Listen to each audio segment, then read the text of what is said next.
Assalamualaikum warahmatullahi wabarakatuh. Allahumma sholli ala Sayyidina Muhammad, wa ala ali Sayyidina Muhammad.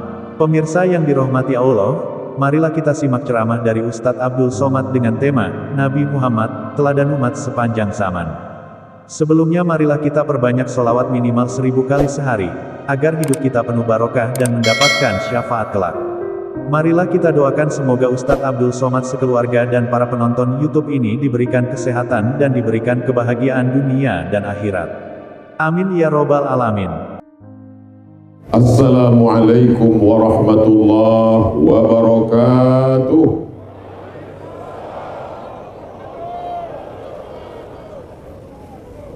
Kalau Tuhan menangkap balam, lupa pula pantun tadi. Ini malam ini amat sangat ramai karena semuanya berkumpul. Tidak hanya air keruh, air jernih, air molek, semua air berkumpul malam ini. Mudah-mudahan semuanya dirahmati Allah Subhanahu wa Ta'ala.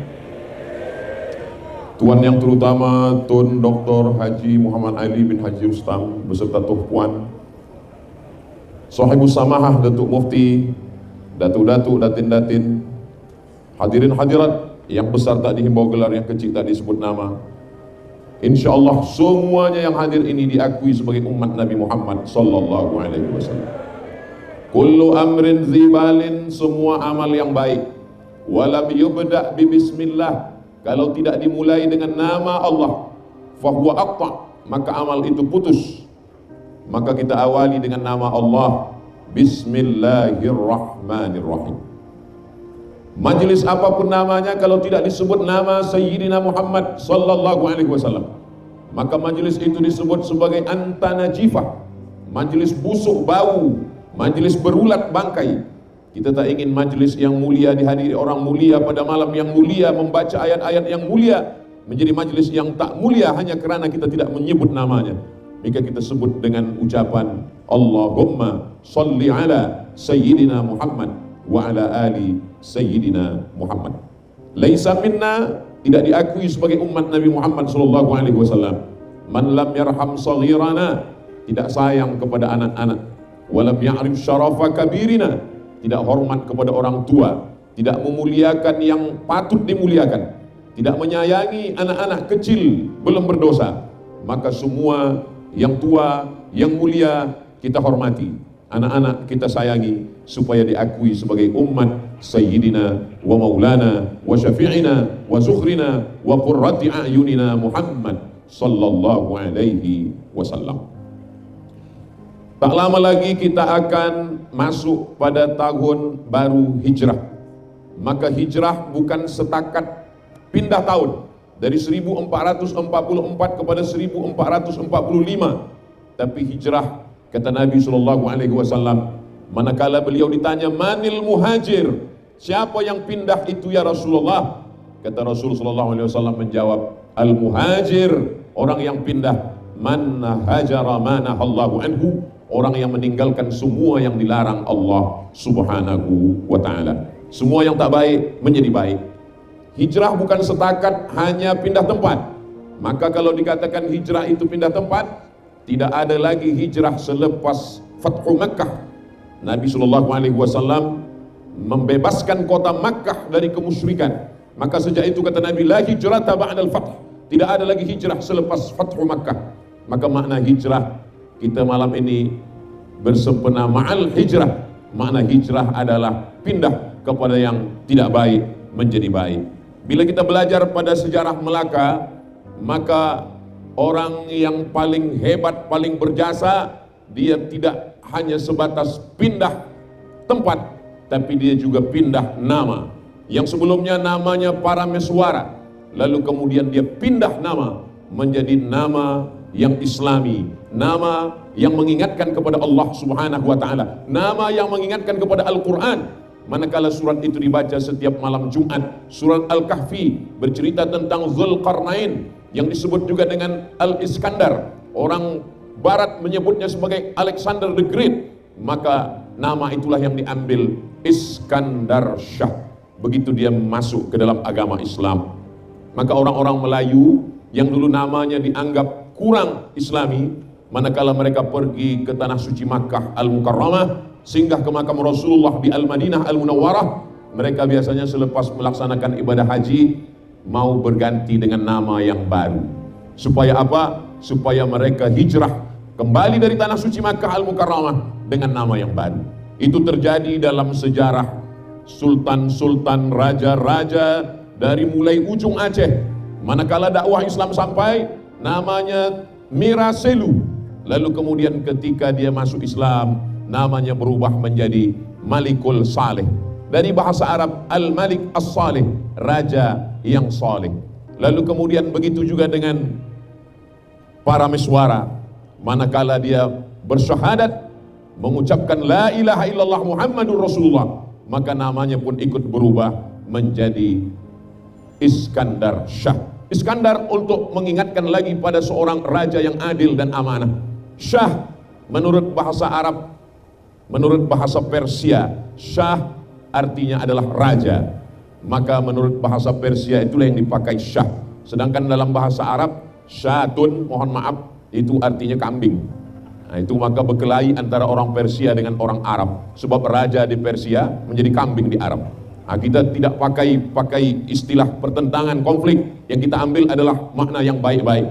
Makanya banyak sekali nama orang Alam Shah. Alam artinya semesta dunia. Shah, raja semesta dunia. Iskandar Shah, maka dia ingin menjadi seorang raja yang adil dan amanah, karena nama adalah doa. Banyak nama-nama ketika mereka masuk ke dalam agama Islam dialihkan Nabi namanya. Ada orang namanya Abdul Ka'bah, Abdul Hamba, Ka'bah, hamba Ka'bah. Menghambakan diri kepada Ka'bah tidak boleh, karena Ka'bah bukan Allah. Maka nama selalu dihambakan kepada Allah. Abdullah, Abdul Rahman, Abdul Rahim, Abdul Ghafur, Abdul Somad. Maka manakala nama ini dinisbatkan kepada Allah, lalu kemudian diganti Nabi namanya. Siapa nama kamu? Abdullah. Siapa nama kamu? Abdul Ka'bah. Oh, ini nama musyrik. Maka diganti menjadi Abdullah. Dia punya anak seorang gadis, dinikahkan dengan Sayyidina Muhammad sallallahu alaihi wasallam, maka dia dipanggil dengan Abu Bakar. Abu ayah, Bakar gadis, ayah seorang gadis yang anaknya itu satu-satunya gadis, istri Nabi Muhammad SAW. Dia adalah Sayyidatuna Aisyah radhiyallahu anha. Maka dikenal dia dengan Abu Bakar Siddiq. Nama aslinya Abdul Ka'bah, dirubah Nabi menjadi Abdullah. Nama ayahnya Abu Quhafah. Nama lengkapnya Abdullah bin Abi Quhafah Abu Bakar Siddiq radhiyallahu an. Begitulah nama. Datang seorang laki-laki dari Yaman, namanya Abdus Syams. Abdu artinya hamba, Syams matahari. Abdus Syams, hamba matahari. Syirik, tak boleh menghambakan diri kepada matahari, tak boleh menghambakan diri kepada bulan, tak boleh menghambakan diri kepada bintang, menghambakan diri kepada Allah. Siapa nama kamu? Abdus Syams, hamba matahari. Dirubah Nabi namanya menjadi Abdurrahman. Karena selalu membawa kucing, maka dipanggil Nabi ya Abahir, maka terkenal dengan nama Abu Hurairah. Nama lengkapnya Abu Hurairah Abdurrahman, nama ayahnya Sakhar, nama kampungnya Daus di Yaman, maka disebut dengan Abdurrahman bin Sakhar Ad-Dausi, berasal dari Yaman, negeri yang pernah didoakan Nabi, Allahumma barik lana fi Yamanina, Allahumma barik lana fi Yamanina, berikanlah berkah kepada negeri Yaman. Datanglah ulama dari negeri Yaman itu ke Melaka, lalu kemudian mengislamkan banyak sekali, dan di antara yang diislamkannya itu adalah para meswara yang berubah nama menjadi Iskandar Shah. Meninggal tahun, mudah untuk mengingat tahun meninggalnya, 1414. Kalau selepas ini lupa juga, tak tahu lagi macam mana cara mengingatnya. Begitulah Allah Subhanahu wa ta'ala menjadikan negeri ini sebagai cikal bakal kesultanan Melayu. Sampailah ke negeri kami di Riau. Akhirnya Selat Melaka tempat lalu lalangnya kapal bahtera dari Jazirah Arab, dari Europe, dari semua negeri penjuru datang. Mereka berniaga. Lalu kemudian sampai masanya datang orang yang tidak senang. Mereka menyerang sultan yang terakhir bernama Sultan Mahmud Shah. Sultan Mahmud Shah pergi, sampailah beliau ke Bintan. Sampai di Bintan mereka serang juga. Yang menyerang ini berasal dari Portugis. Dulu saya pernah bertanya apa beza Portugis dengan Portugal. Sebab ada orang tak tahu, rupanya nama negara itu Portugal, orangnya disebut dengan Portugis. Sebab ada juga orang menyebut Portugal ini persatuan orang tua gatal. Nah, itu tak betul. Nah, jadi nama negara itu Portugal, orangnya itu Portugis. Mereka menyerang Sultan Mahmud Shah sampai ke Bintan, mereka serang. Lalu kemudian Sultan Mahmud Shah melanjutkan perjalanannya, akhirnya meninggal di Kampar, Provinsi Riau, tempat kampung halaman kami di Pulau Sumatera. Ini Ustaz Abdul Somad dapat maklumat ini dari mana? Itulah yang kami bicarakan dengan Tun tadi. Tapi tak semuanya dapat saya ingat, hanya sebahagian saja.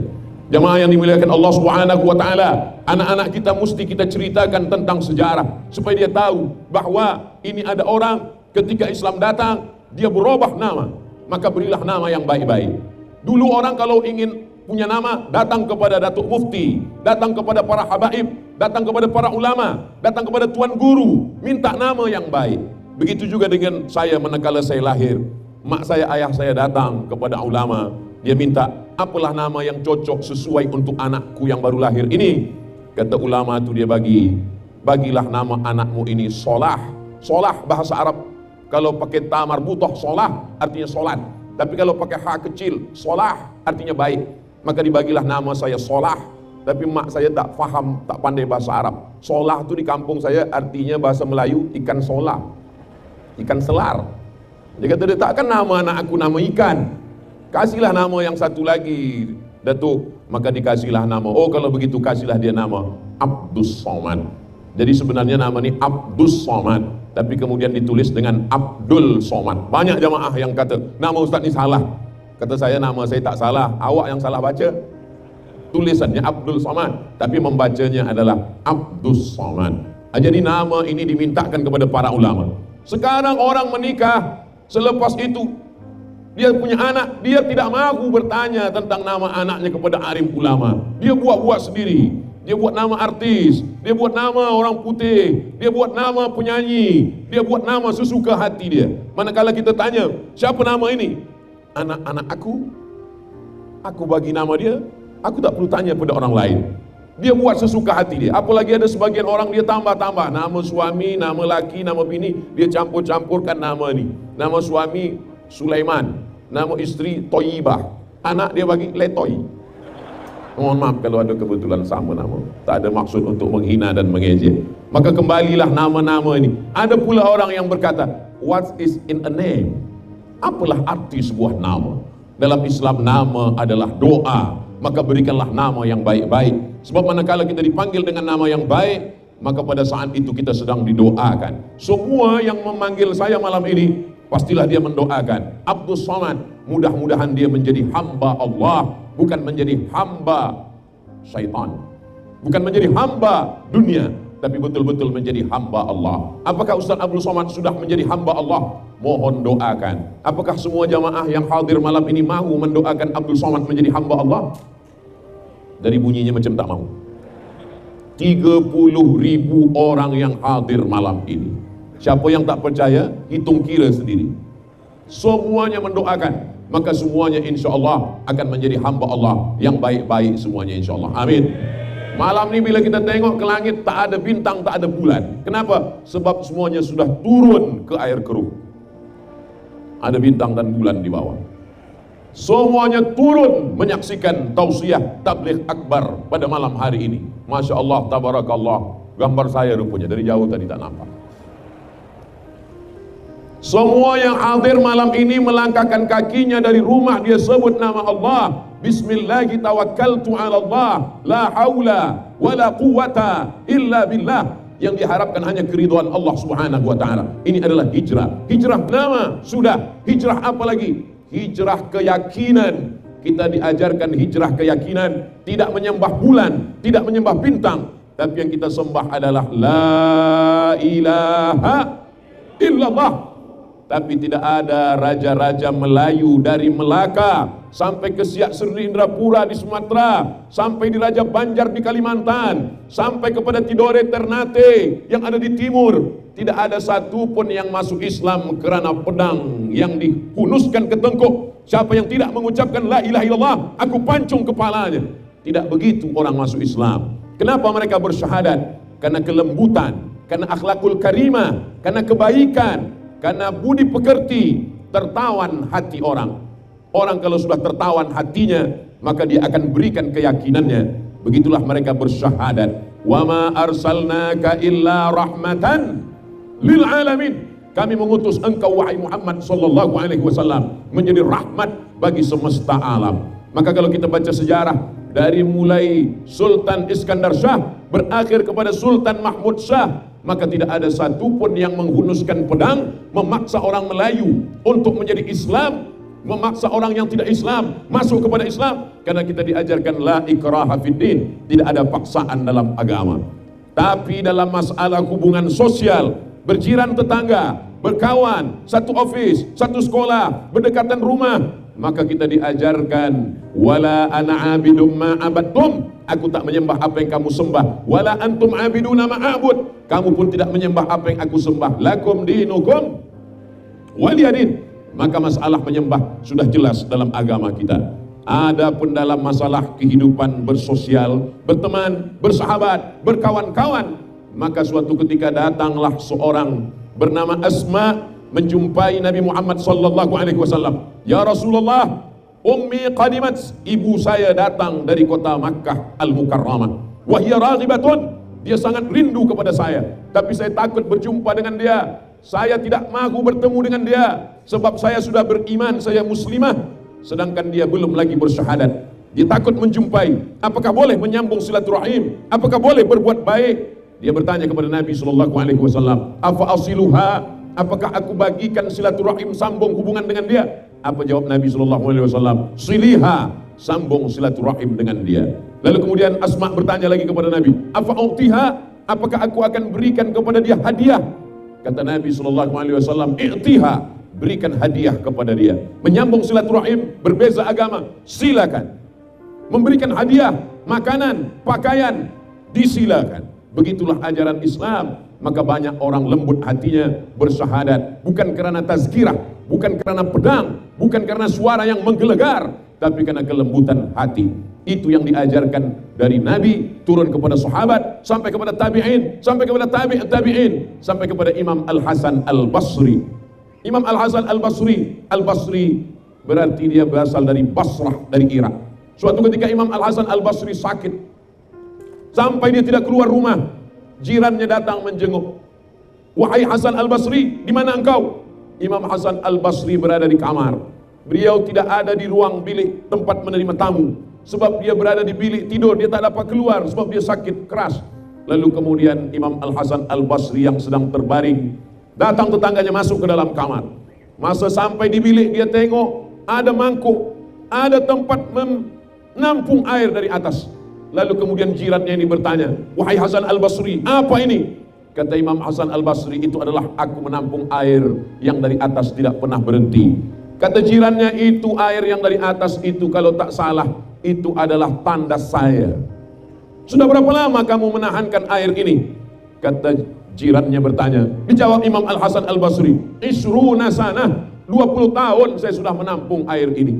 Maka jirannya terkejut. "Agama apa yang mengajarkan engkau 20 tahun tidak pernah marah, tidak pernah mengamuk?" Maka saksikanlah wahai Imam Al-Hasan Al-Basri, agama yang mengajarkan kebaikan ini pastilah datang dari Allah. Maka saksikanlah, asyhadu an la ilaha illallah wa asyhadu anna Muhammadan Rasulullah.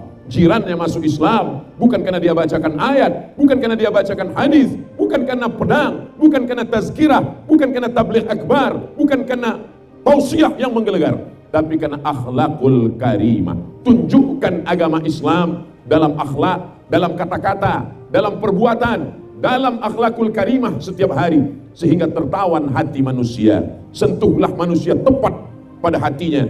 Maka kalau sudah hatinya tersentuh, dia akan berikan nyawanya, dia akan berikan hartanya. Pada puncaknya dia akan berkata, asyhadu an la ilaha illallah wa asyhadu anna Muhammadan Rasulullah sallallahu alaihi wasallam.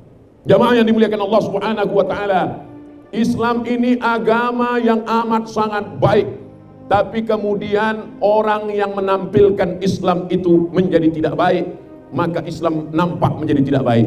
Maka ada ungkapan al-Islam mahjubun bil muslimin. Agama Islam itu terhijab, terdinding karena perbuatan orang Islam. Islamnya baik, tapi karena agama Islam ini baik, tapi diamalkan oleh orang Islam yang kurang baik, sehingga orang menilai Islamlah yang tidak baik.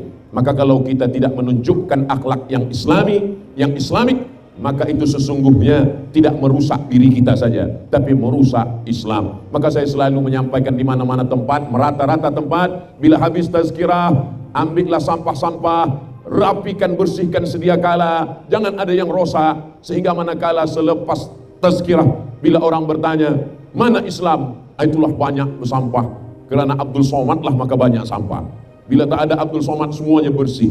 Abdul Somad tidak mencerminkan, tak menampakkan ajaran Islam. Maka Nabi SAW ketika ditanya Sayyidatuna Aisyah radhiyallahu anha, bagaimana Nabi Muhammad itu?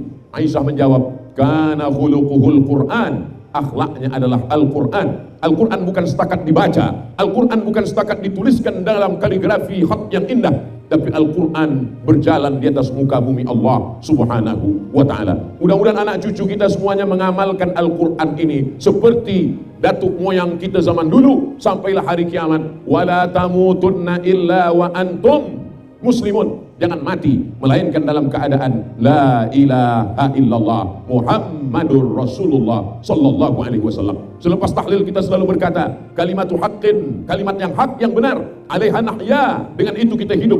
Wa alaiha namutu, dengan itu kita mati. Wa biha nub'atsu, dengan itu juga kita nanti akan dibangkitkan di padang mahsyar bersama Sayyidina wa Maulana Muhammad sallallahu alaihi wasallam. Orang yang paling rugi pernah hidup di atas dunia, pernah berjalan di atas dunia, pernah diberikan nyawa di atas dunia, tapi tak pernah mengajak orang ke jalan Allah subhanahu wa ta'ala.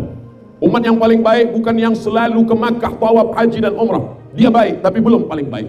Yang paling baik kata Allah, kuntum khaira ummah, kamu umat yang paling baik. Ta'muruna bil ma'ruf, mengajak kepada berbuat baik. Wa tanhauna 'anil munkar, melarang dari perbuatan mungkar. Wa tu'minuna billah, beriman kepada Allah subhanahu wa ta'ala. 3 asas menjadi baik dalam Islam. Yang pertama, ta'muruna bil ma'ruf, mengajak kepada kebaikan-kebaikan.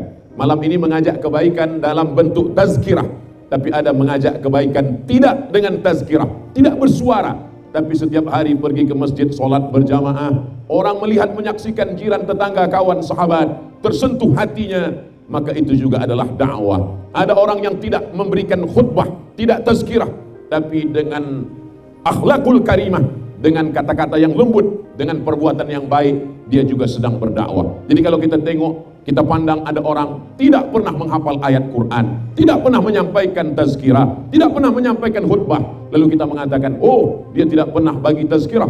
Sesungguhnya dia bukan tidak tazkirah, tapi tazkirahnya adalah dengan perbuatan. Mana yang lebih menyentuh ke dalam hati? Apakah kata-kata dari lisan atau dengan perbuatan? Maka dalam sebuah ungkapan ada makna lisanul hal, perbuatan, afsah min lisanil maqal, perbuatan lebih sampai ke hati manusia daripada kata-kata.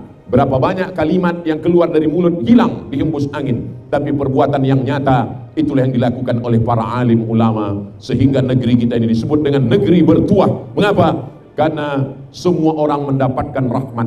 Walaupun muslim yang banyak, mayoriti, tapi sesungguhnya orang yang tidak bersyahadat pun mendapatkan rahmat dari kebaikan. Ini yang diajarkan Nabi Muhammad SAW ketika beliau sampai ke kota Al-Madinah Al-Munawwarah.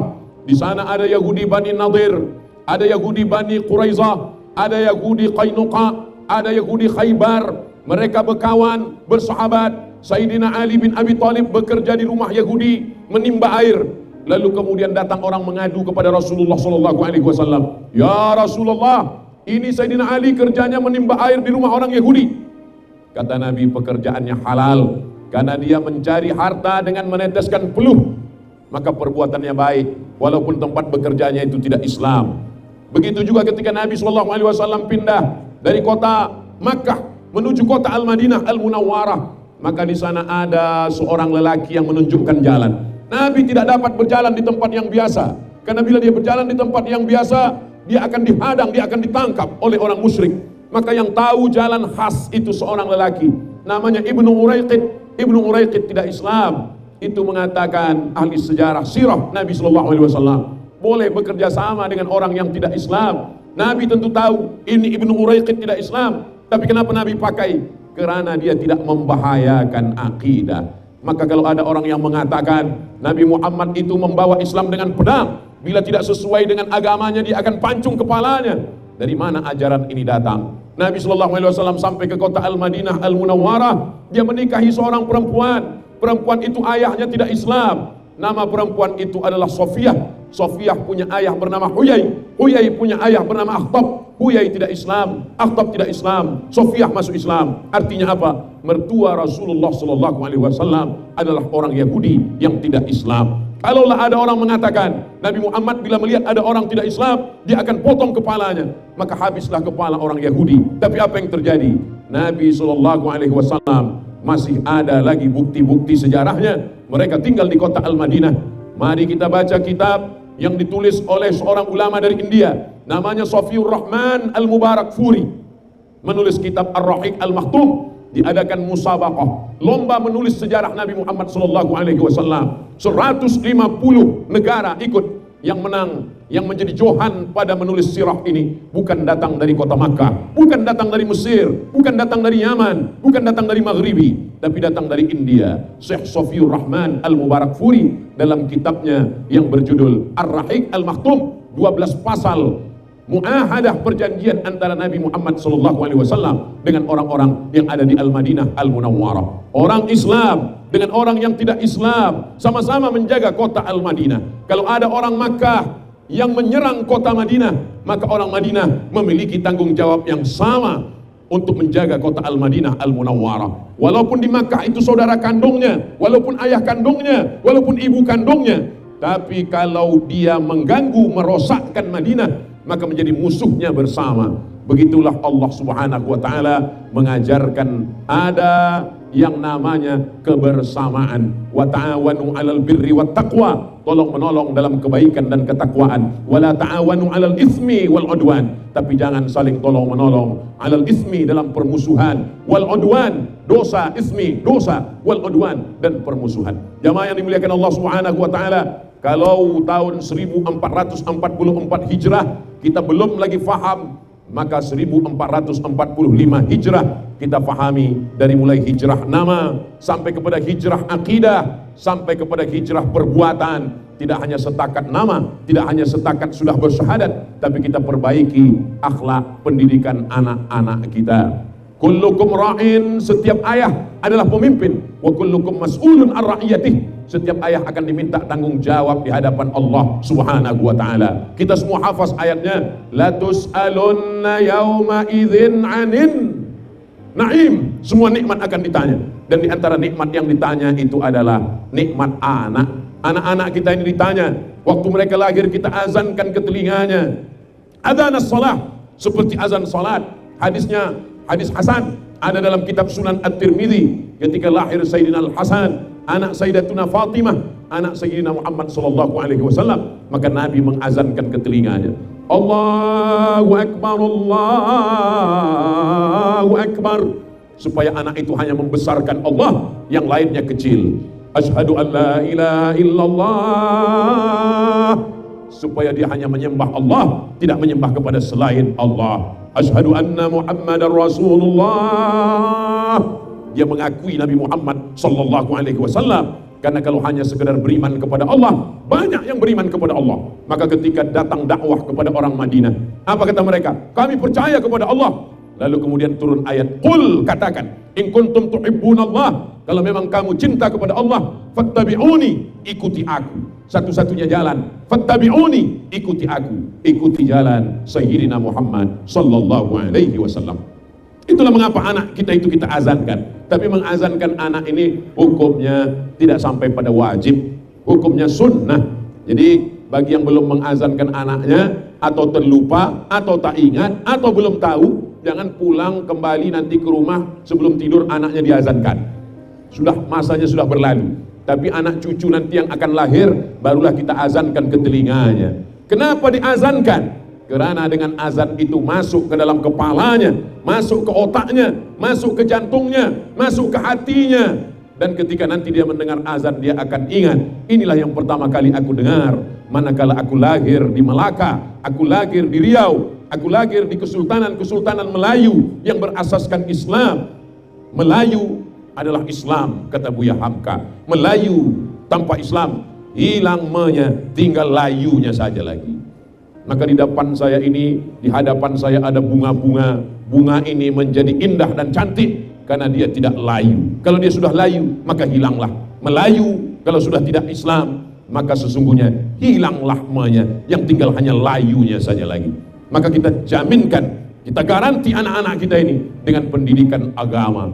Dia boleh menjadi apapun, dia menjadi peguam, dia menjadi tentara, dia menjadi polis, dia menjadi dokter, apapun cita-citanya, sir ala barakatillah, berjalanlah atas berkah dari Allah subhanahu wa ta'ala. Tapi pada akhir hayatnya, awal hidupnya dia dibisikkan la ilaha illallah, dan pada akhir hidupnya laqinu mautakum, talqinkan orang yang meninggal dunia ke telinganya. Ucapan yang dibisikkan ke telinga juga adalah ucapan la ilaha illallah.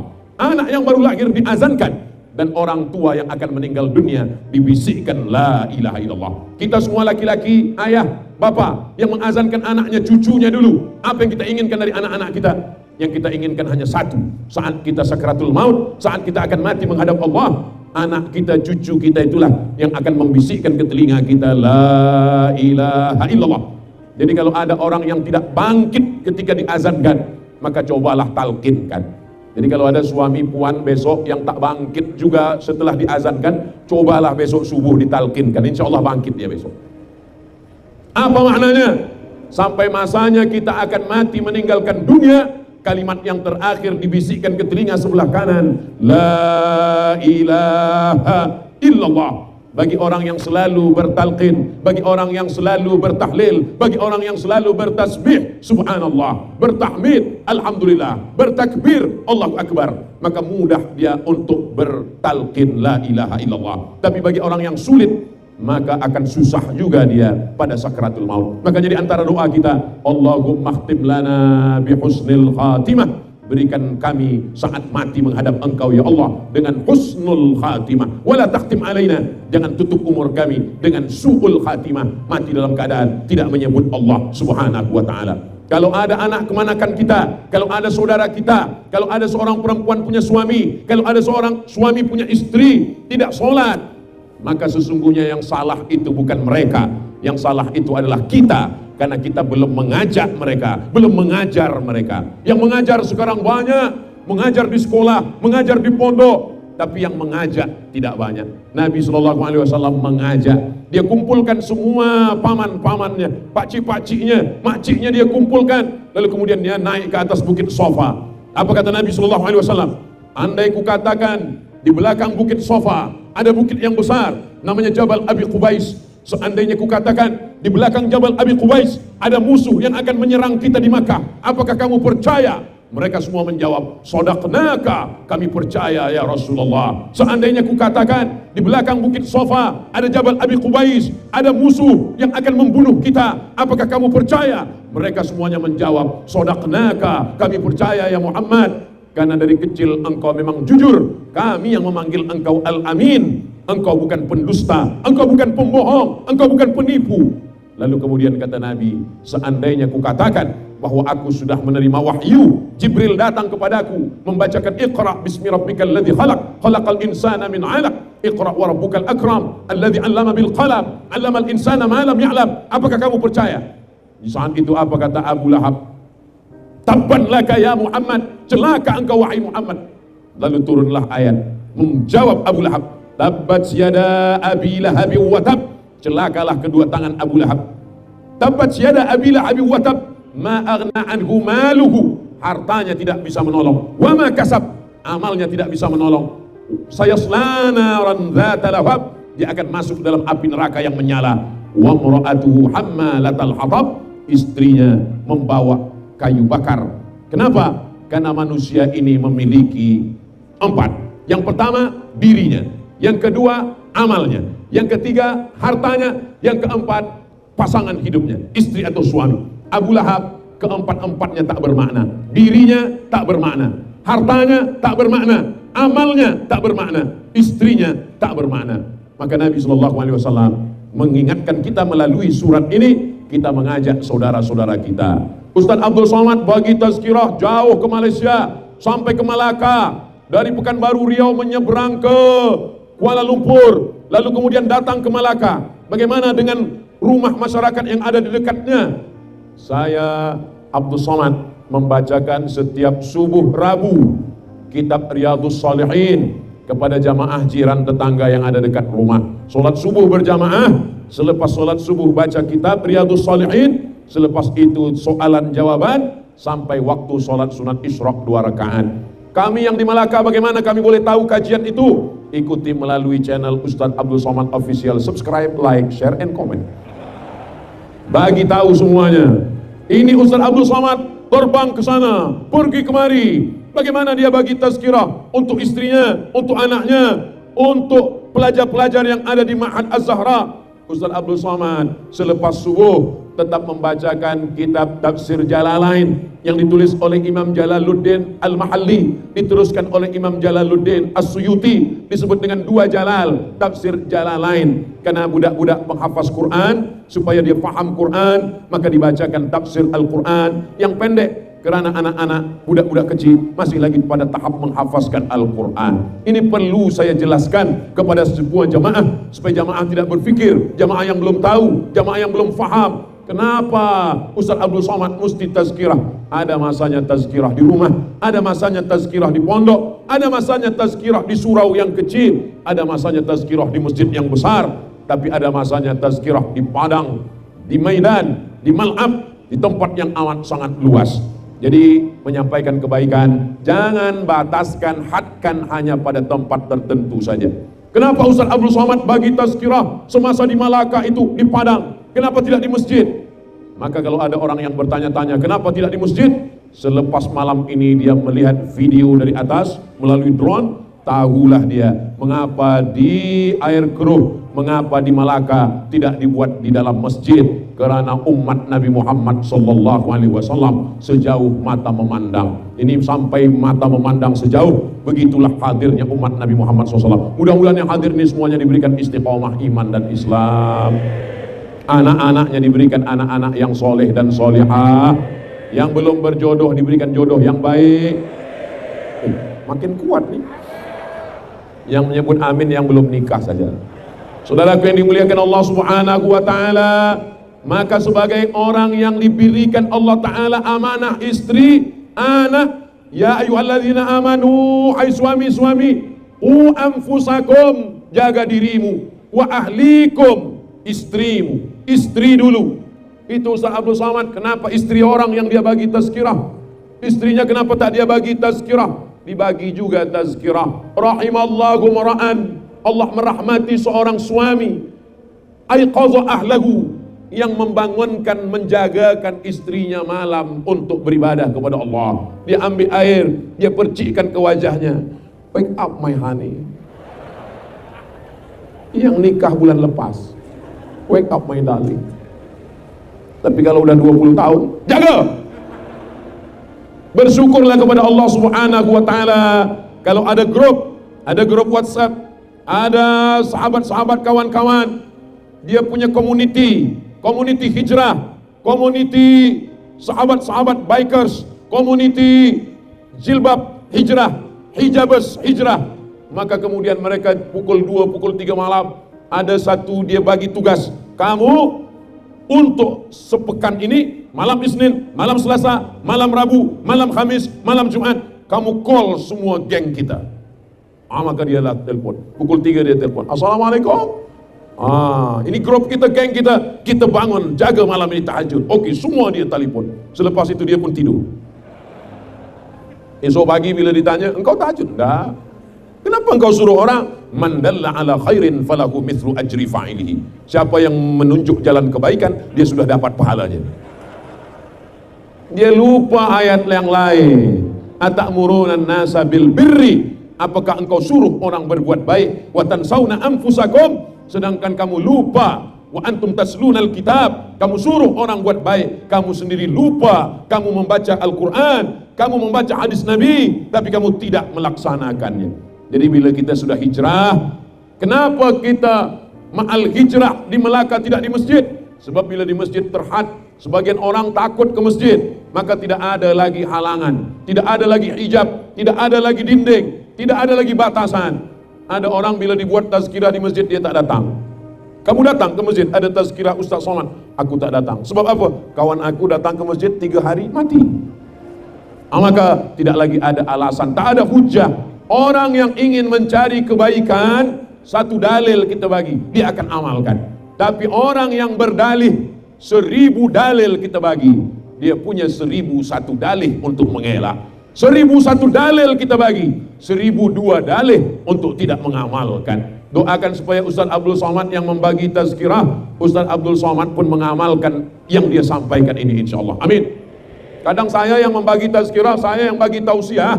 Bila saya sampai ke suatu tempat, Ustaz Somad silakan makan siang. Manakala makan kita ajak. Ada satu tempat saya makan, ada polis, Pak Polis, ayo kita makan. Kata dia, mohon maaf Ustaz Somad, saya sedang puasa sunat Isnin Khamis. Dalam hati saya, aku yang tazkirah, aku yang tak puasa. Tapi saya ada jawaban, Ustaz tak puasa, aku musafir. Selalu ada alasan untuk tidak melaksanakan yang kita sampaikan. Ustaz Abu Somad mengatakan jaga malam, pukul 3, pukul 4, jaga sembahyang tahajud. Ustaz sendiri, insya Allah. Tapi kalau tak tahajud pun ada jawabannya. Ustaz tahajud dan malam, letih dari Malaka ke Putrajaya. Makanya selalu kita diajarkan untuk kita melakukannya duluan. Jaga malam, mandi, hilangkan kantuk, hilangkan malas. Selepas itu kita paksakan diri sembahyang solat sunat wudu. Bagi yang pakai usolli sunnatal wudu raka'ataini lillahi ta'ala. Nabi memanggil Bilal, ta'al ya Bilal, kemari wahai Bilal. Kata Bilal, ada apa ya Rasulullah? Sami'tu daffana 'alaika baina yadayya fil jannah. Aku dengar suara terompah engkau dalam surga. Engkau masih hidup di dunia, tapi suara terompah engkau aku dengar di dalam surga. Apa amal engkau wahai Bilal? Kata Bilal, aku tak pernah meninggalkan 2 rakaat selepas wudu. Inilah amal yang tak pernah dilakukan Nabi, tak pernah dibuat Nabi, tak pernah dilaksanakan Nabi, tak pernah disuruh Nabi, tak pernah diperintahkan Nabi. Dilakukan oleh Bilal bin Rabah. Bilal yang hitam, Bilal yang budak, Bilal yang miskin, Bilal yang sahaya, tapi dia lebih dulu masuk ke surga. Bukan Bilalnya, terompahnya lebih dulu masuk surga. Jadi kalau ada orang merasa mulia, Abdul Somad merasa dimuliakan di atas, berdiri, ada gambarnya, lalu kemudian dia merasa lebih mulia daripada jamaah. Hai Abdul Somad, mungkin terompah Bilal jauh lebih mulia daripada engkau Abdul Somad. Terompah Bilal sudah masuk surga. Ini selalu saya sampaikan pada jamaah yang sembahyang ke masjid, keluar masjid habis, selepas sembahyang Jumat hilang terompah. Terompah saya hilang Ustaz, mungkin sudah masuk surga duluan. Saudaraku yang dimuliakan Allah Subhanahu wa taala, maka ketika kita mengamalkan ini, man amila bima alima, siapa yang mengamalkan ilmu yang sudah dia ketahui, allamallahu ilman ma lam ya'lam, maka Allah akan mengajarkannya ilmu dari yang tidak pernah dia ketahui. Begitulah hikmah daripada amal, begitulah hikmah daripada mengamalkan semua yang diajarkan Allah kepada Sayyidina Muhammad SAW, kepada para sahabat, turun kepada tabi'in, turun ke tabi'in, sampailah kepada kita malam hari ini. Apakah Abdul Somad yang menyampaikan jauh lebih mulia daripada jamaah yang duduk di bawah? Belum tentu. Kenapa? Karena Allah tidak menengok badan kita, Allah tak menengok rupa kita. Innallaha la yanzuru ila ajsamikum, Allah tidak melihat badan kamu. Wala ila suwarikum, Allah tak melihat rupa kamu. Walakin yanzuru ila qulubikum, yang dipandang Allah adalah hati kamu. Di hati letak iman, di hati letak takwa, di hati letak ridha, di hati letak tawakal. Itulah yang dipandang Allah Subhanahu wa taala. Tapi jangan sebab sampai kaji malam ini, esok pagi budak-budak pergi ke sekolah tak ada basuh muka. Selepas itu ditanya sama cikgu, kenapa kamu tak basuh muka? Innallaha la yanzuru ila ajsamikum, Allah tidak melihat wajah kamu, yang dilihat Allah hati kamu. Tapi cikgu pun pandai juga. Kata cikgu, memang Allah melihat hati, tapi aku melengok mata kamu. Kita semua diajarkan seimbang, balance antara zahir dan batin. Memperlihatkan zahir, batin juga kita perlihatkan kepada Allah Subhanahu wa taala. Maka manakala kita tengok wajah kita di cermin, apa kata kita? Allahumma kama hassanta khalqi sebagaimana engkau perbaiki fisik tubuh, physically sudah baik, fahassin khuluqi, maka perbaikilah akhlakku. Nabi Muhammad SAW datang dari kota Madinah ke kota Makkah Al-Mukarramah, pindah dari Makkah ke Madinah tahun 1, tahun 2 perang Badar, tahun ketiga perang Uhud, tahun keempat, tahun kelima, tahun keenam, tahun ketujuh, tahun ke-8 Nabi bersama sahabat datang ke kota Makkah Al-Mukarramah. Dulu dia dihalau, dulu dia diusir, dulu dia dibunuh, dulu dia dicaci maki, dulu dia diejek. Tapi manakala dia datang ke kota Makkah Al-Mukarramah, apa kata Sa'ad bin Ubadah, panglima perangnya, panglima tenteranya berkata, hadza yaumul malhamah, ini hari balas dendam, kita akan bunuh mereka semua. Hadza yaumul malhamah. Nabi memanggil, ta'al ya Sa'ad, mari kemari wahai Sa'ad. Ada apa ya Rasulullah? Hadza yaumul marhamah, ini hari berkasih sayang. Nabi hancurkan semua 360 patung yang terbuat dari kayu, dari batu, dari emas, dari perak, semuanya dihancurkan bersih. Setelah itu Nabi masuk ke dalam Ka'bah. Di dalam Ka'bah itu ada beberapa lukisan Nabi Ibrahim alaihissalam menyembelih anaknya Ismail. Dibersihkan Nabi. Setelah bersih semuanya, Nabi perintahkan Bilal naik ke atas Ka'bah. Bilal naik ke atas, kumandangkan azan. Bilal pun mengandangkan azan. Allahu Akbar, Allahu Akbar. Kata Bilal. Apa kata orang kafir musyrik melihat Bilal naik ke atas? Alhamdulillah ayahku sudah mati sehingga tidak melihat burung gagak ini naik ke atas.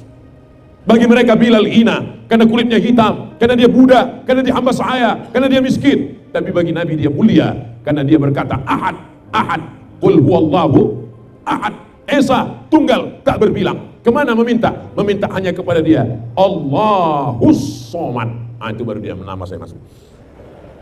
As-Somad itu bukan nama saya. As-Somad itu nama Allah. Al-Ahadu, As-Somadu. Sedangkan ini adalah hamba As-Somad, Abdus Somad, hamba Allah. Makanya kalau ada orang memanggil saya Somad, bukan, itu Allah.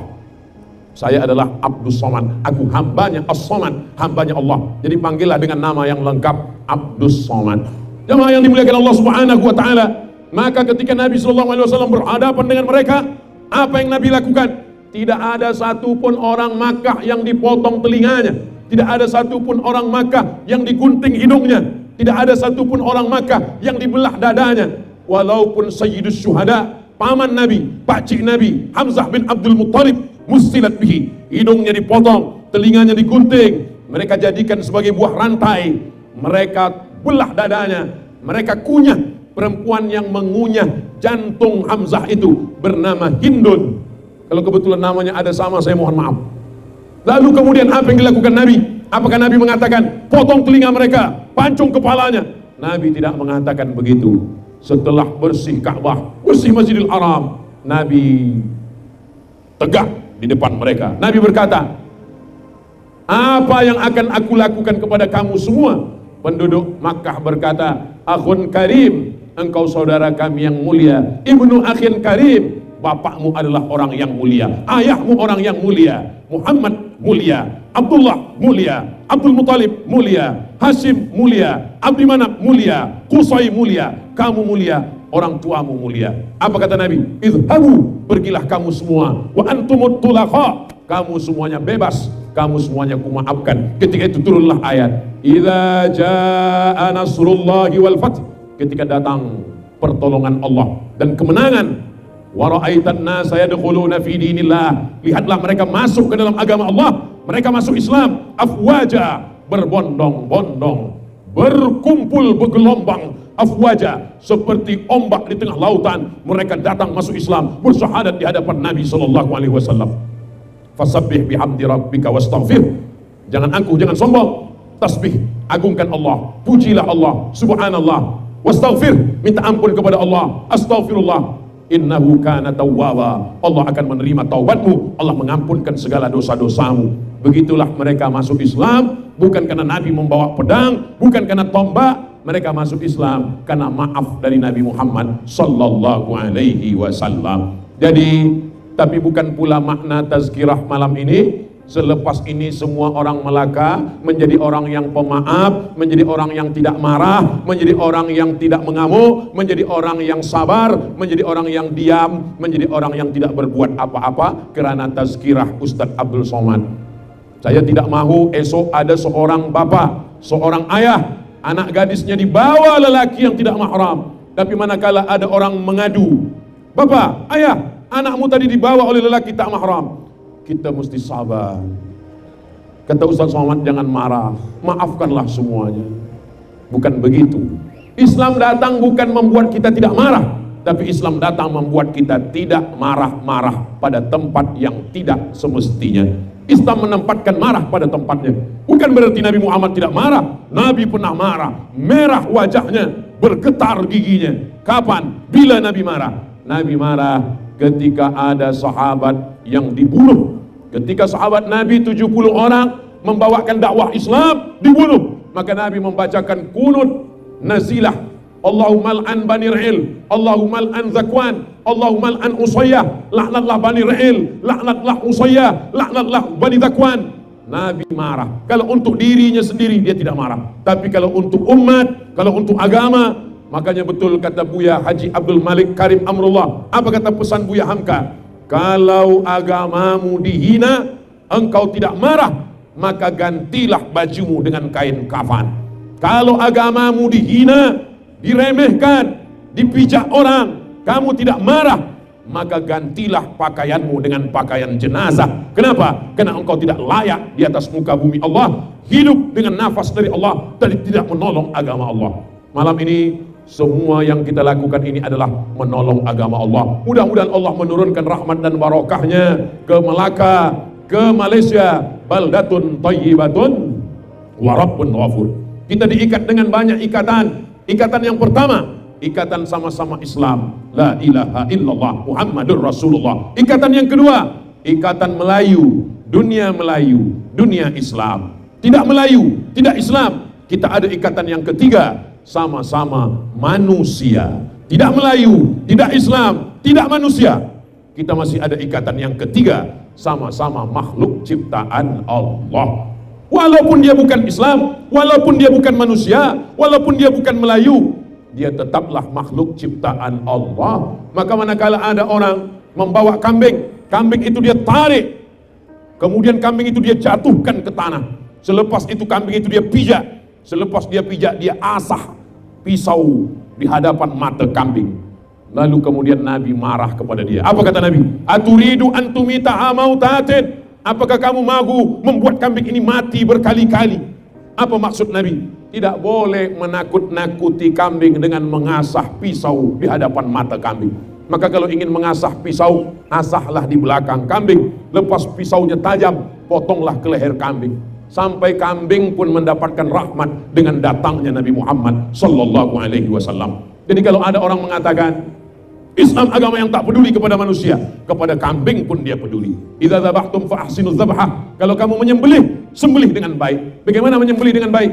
Falyuhidda syafratahu, tajamkan pisaunya, wal yurih dzabi'atahu, buat binatangnya mati tenang. Pisaunya tajam, binatangnya mati tenang. Coba kita tonton video 2 pekan lepas, berapa banyak kambing, kerbau, lembu yang mati bukan karena disembelih, tapi karena mati melihat umat yang banyak ingin makan daging kurban. Sebelum disembelih dia sudah mati duluan, mati terkejut, lari tunggang langgang. Kita akan diminta di hadapan Allah Subhanahu wa taala, hatta yuqada syatul jalha min asyatil qarna, sampai kambing yang tidak bertanduk akan menuntut kepada kambing yang bertanduk. Kambing yang tak bertanduk pun akan dapat menuntut kepada kambing yang bertanduk. Yang tidak bertanduk, yang tak dapat membalas, akan menuntut kepada yang bertanduk. Bezanya binatang, setelah semuanya dituntut selesai, lalu Allah mengatakan kunu turaban, jadilah kamu menjadi tanah. Ketika itu semua kambing, ayam, itik, lembu, kerbau, semuanya berubah menjadi tanah. Ketika itu orang kafir berkata, wa yaqulul kafiru ya laitani kuntu turaba, andai aku menjadi tanah.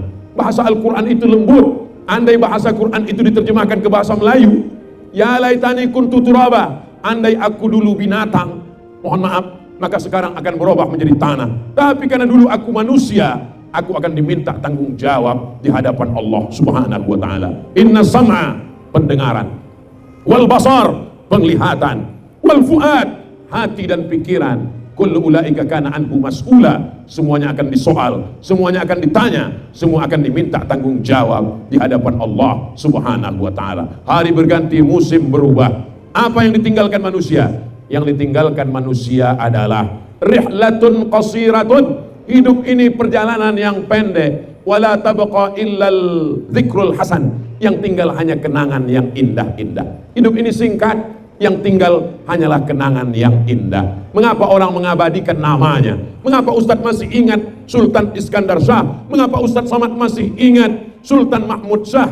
Harimau mati meninggalkan belang, gajah mati meninggalkan gading, manusia mati meninggalkan hutang.